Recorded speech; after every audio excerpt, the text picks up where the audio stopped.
In today's video, I'm going to teach you how to convert Google Forms to a Microsoft form in just 5 minutes. Moving your work from one platform to another can seem like a daunting task, but with this step-by-step guide, you'll find it's actually quite straightforward. Let's dive in. First, start by navigating to your Google Drive. Once you are in Google Drive, locate the Apps section. This is where you'll find all the Google applications available to you, including Google Forms. Next, within the Apps section, go ahead and click on Forms. This action will take you to all the forms you've previously created or had shared with you. Now, browse through your list and select the specific form you wish to convert. Selecting a form will open it in a new tab for editing and viewing. With the form open, look for the More option. You can usually find it indicated by 3 little dots at the top right corner of your screen. Once you click on More, a drop-down menu will appear. From this menu, select Print. In the print settings, don't worry, you won't actually print the form. Instead, look for the destination settings in the print dialog. Change the destination by clicking on the drop down and selecting Save as PDF. This will allow you to save the form locally on your device as a PDF file.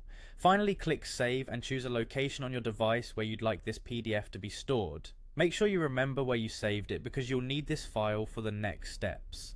Now let's shift gears and move over to Microsoft Forms. Open a new tab in your browser and go to the Microsoft Forms website.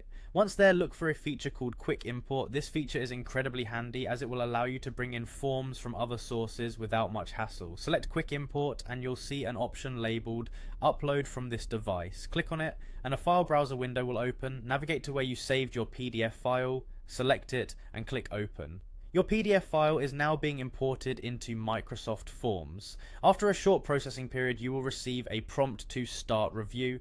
Click on Start Review to preview how the form looks and to ensure everything was imported correctly. Finally, take your time to review and make any necessary edits in the Microsoft Form Editor. Sometimes formatting or question types might need a bit of tweaking after the import, so make any adjustments to align with your original layout and intentions. And there you have it. You've successfully converted a Google form into a Microsoft form.